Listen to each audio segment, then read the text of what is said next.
What is up, everybody? Welcome back to Eclectic Beard Reactions. Got more British and American phrases for you. I got my buddy Rob Reacts with me. How's it going, man? Apart from the bad weather, fantastic. I just wish we had some sun, but that is the problem with living in England. How are you doing? You all good? Oh yeah, everything is good. We've got 90-degree heat over here, which I think is like 32 degrees Celsius over there. I would like that.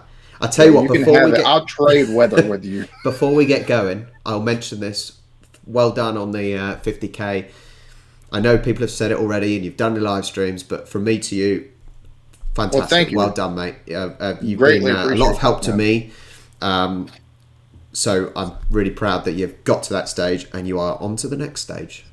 I think me and the wife are your first 2 subs on your channel, because you reached out, you asked me about the copyright stuff, and then I was like, well, let me know when you got your first video. And like, you took and sent me the link to your video, and I was like, well, shit, he doesn't even have to subscribe real quick. I'm glad I did, because you're a good dude, man. Thank you. Appreciate it. Let's bigging each other up and tell them what we're doing today. So we're going to ask each other 5 phrases from our respective countries. So me from the U.S. and him from the U.K., we're going to see who can get the most.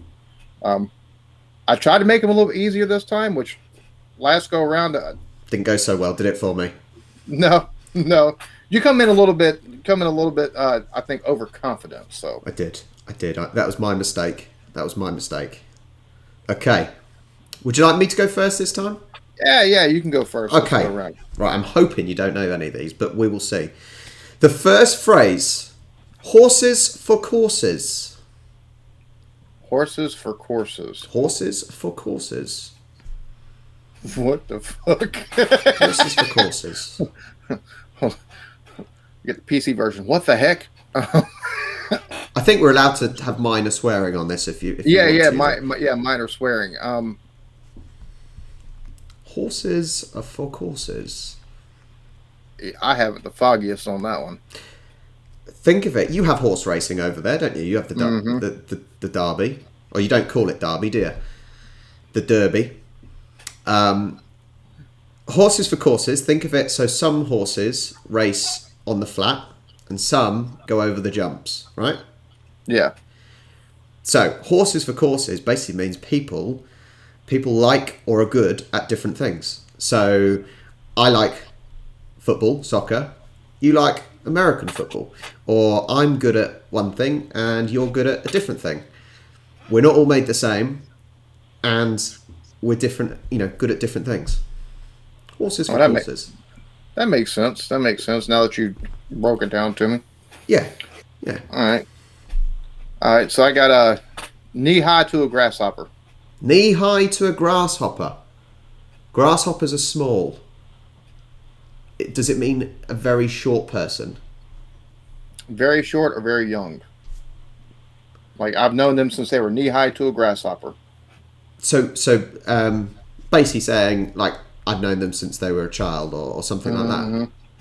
That makes sense. I don't know why you'd use a grasshopper.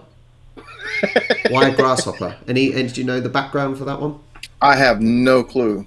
Like, I looked at the meanings or the origins for a couple of these, and that one, for some reason, I've heard it so long, I didn't even think about taking a look into that one. Like, that's one that I'll take and use quite often, especially with my nieces and nephews who are now all graduating high school or have kids. Like, man, you back when you were knee high to a grasshopper, you weren't such I do quite like that. I do quite like that phrase. I'll probably never ever use it, but I do quite like the phrase. It's and it makes sense. Yeah. I just don't understand why it's a grasshopper. I guess because it's a small little critter. Oh, yeah, well, yeah. Do grasshoppers? No, grasshoppers do have knees, don't they? Because they jump. Mm-hmm. Yeah, you've definitely seen the film. Is it Ants or Bug's Life? A Bug's Life. It's one of them. They're basically the same film that came out at the same time. Yeah, definitely.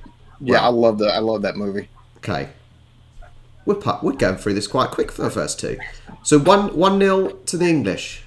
Yes. Not sure how much further it's going to go.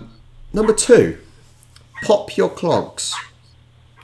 Pop your clogs. Pop your clogs. Is that kind of like pump your brakes, like just chill for a minute? No. This is it. I'll give you a clue because I'm nice. It's a bit morbid. Does that have to do with death?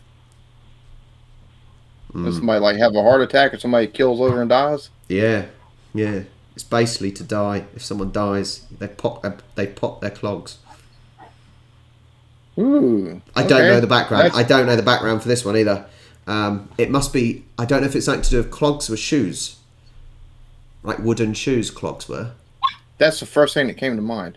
If anybody hears anything in the background, my dog is being a little asshole today. So That's the problem with having animals, isn't it? Yeah, him being a puppy, and he's in a rambunctious mood, and he just won't hush. But it adds to the character of the channel. If anything, I get literally my cat eating my finger on, jumps up on my desk and starts eating my finger. So the audience love it. They don't normally do that until after you die, though. That's kind of weird. What you need to do is you need to start getting. What's your dog called? Storm. Storm. Yes, I remember that. You need to get her in the videos. Yeah, I do. Get a little, but then he shelf. might become more popular than me, and that'd be probably. Get a little shelf on the back, right, on the other side of you, right, and just have a little dog bed on there. And people should be tuning in. People will be tuning in stuff just like to watch the they dog. They got to tune in for me. They can't be No, I'm just playing. All right. It's not a bad idea. We'll make it 1-1. All right. I'll give you that one. I'll give you the clogs one. Okay. 1-1. All right. John Hancock. Let me see your John Hancock. Oh, or give me your John Hancock. I hope you don't want to have anyone give you. Mate, you're a married man. It's Willie, isn't it? No. No, it must be. You just said, give me your John Hancock as in cock. Willie. No. It's not Willie. Nope. Oh, man. I thought that's why you were giggling.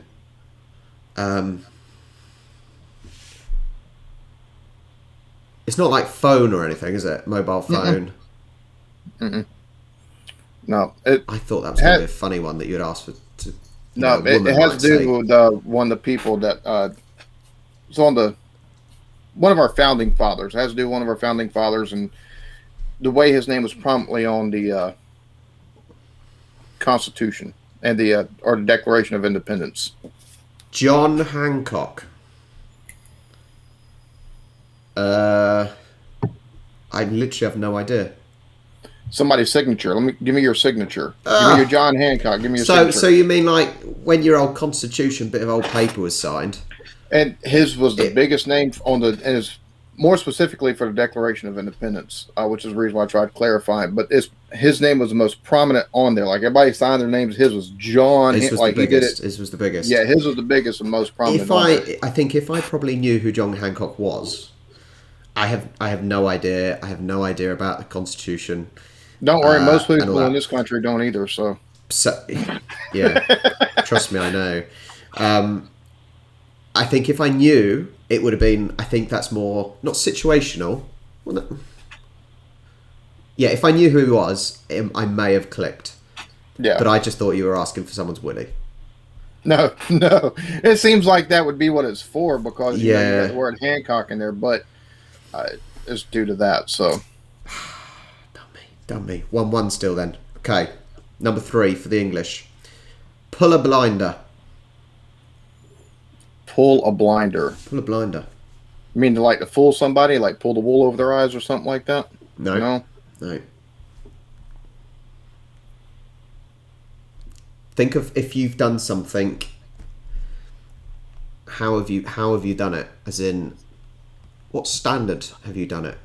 What standard have you done it to? Is it like low quality, or is it opposite?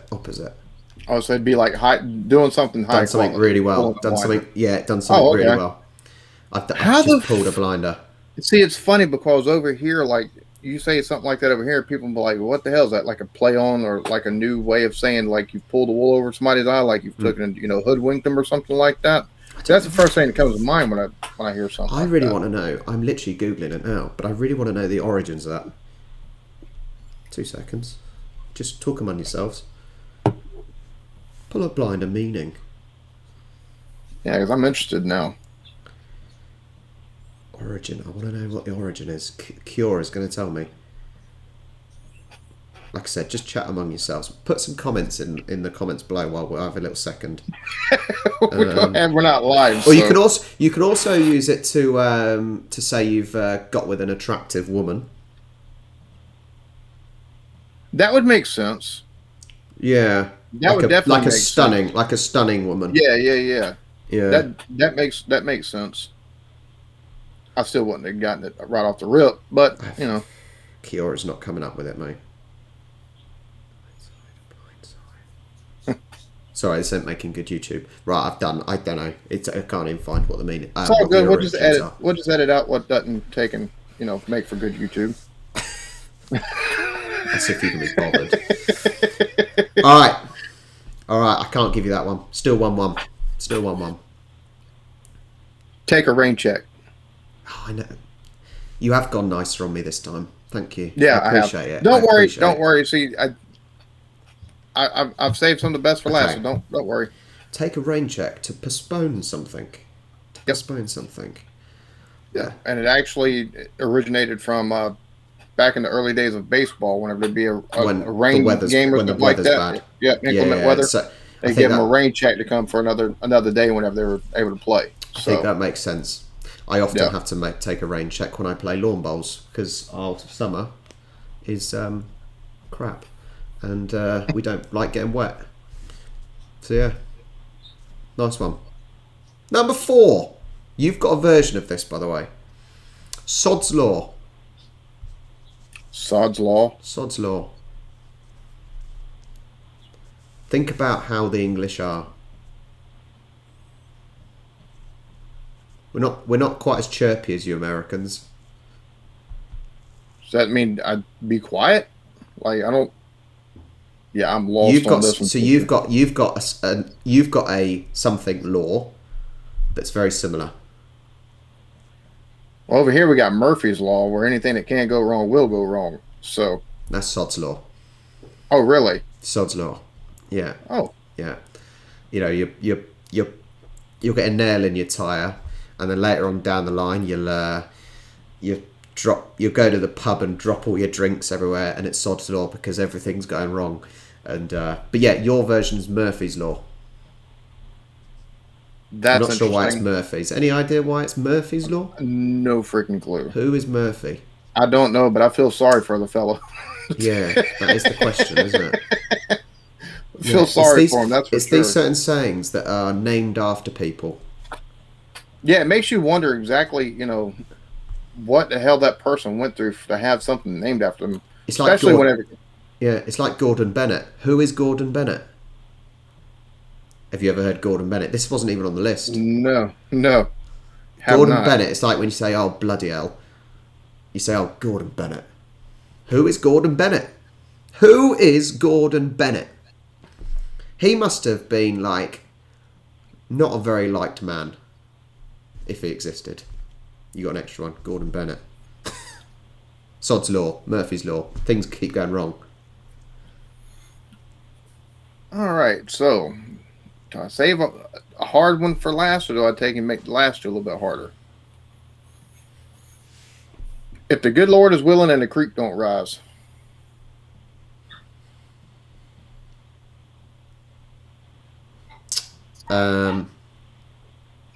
If you're lucky, to be lucky. Pretty much. Or if everything kind of is in this right time and place. Yep.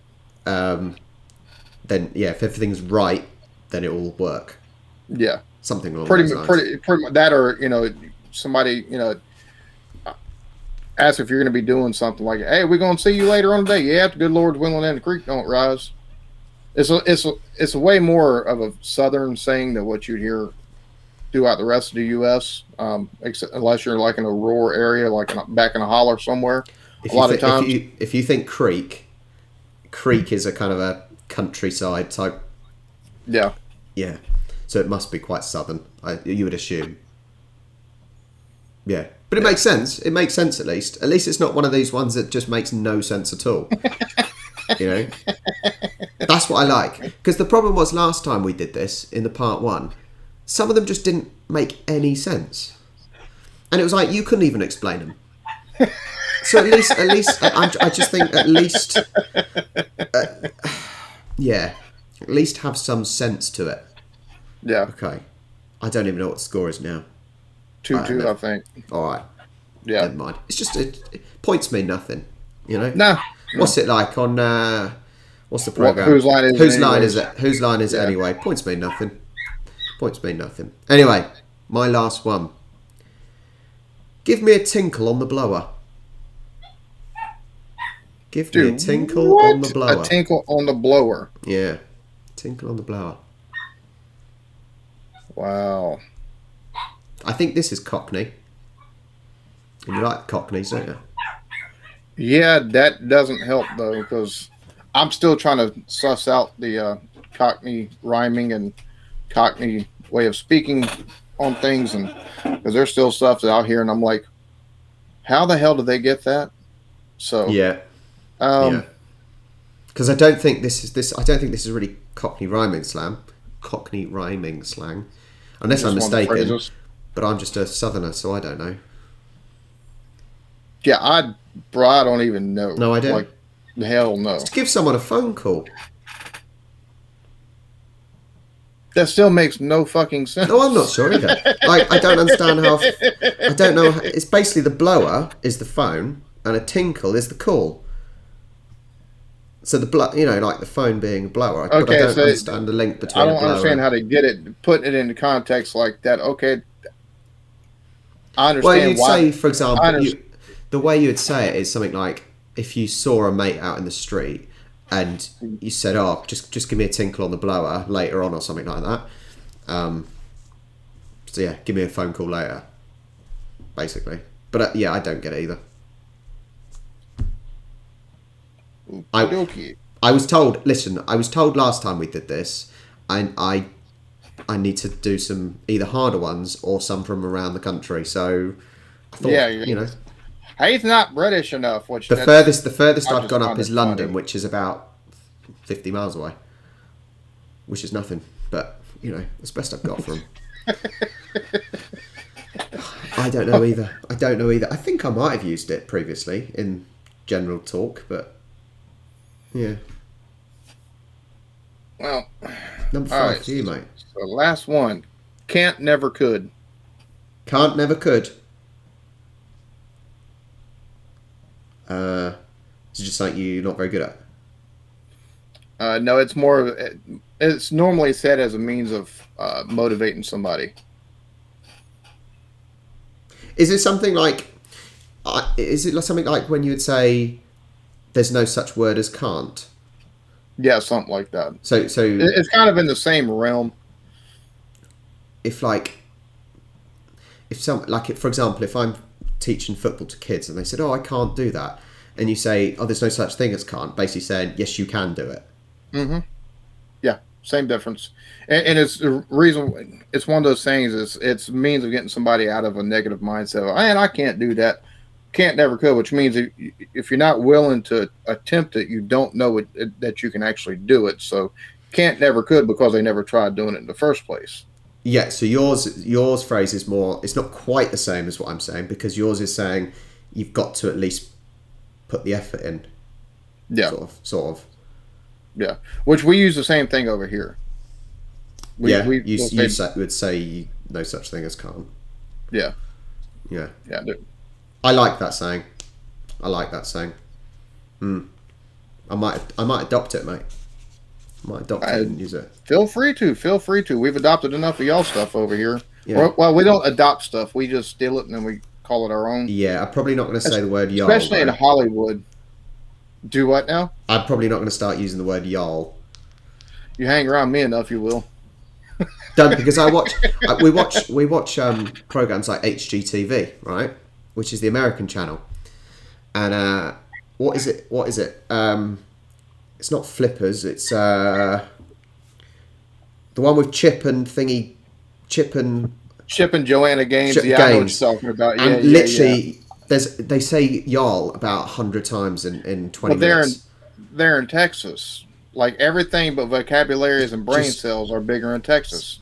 But yeah, I just wish You all. Just say you all, for Christ's sake. Hell no, we got to shorten stuff, y'all. Well, I think that was a little bit even. I think that was a little bit even. Yeah, it's a little bit better on you this go around. A little bit worse on me yeah. this go around. But Yeah, you know, we'll have to do a third part of this at some point in time in the future. And let us know in the comments if there's any other things you want us to do. We've done food and we've done phrases. So if there's anything else you can think of, even if it's, well, I would say if it's a case of watching English stuff and watching American stuff, bit tricky because of copyright, the big C. But see, that's something we could actually do together and take and post it into our respective Discords, though, so that way we don't have to take a worry about the copyright. For sure. So Discord. If you want Alan's Discord, it'll be in his description. If you want my Discord, come into my description. Great place to be. Be a channel link for him in the comments and description as well, so that way you can check out my buddy. And vice versa. It's a real community, But definitely. Well, I'll end it there, shall we? Guys, honestly, I hope you enjoyed. I hope you might have learned some new phrases. If you did, if you learned some new phrases, hit that like button, hit the subscribe button, and we'll catch you next time. Y'all be good to each other. Love yourselves. Peace.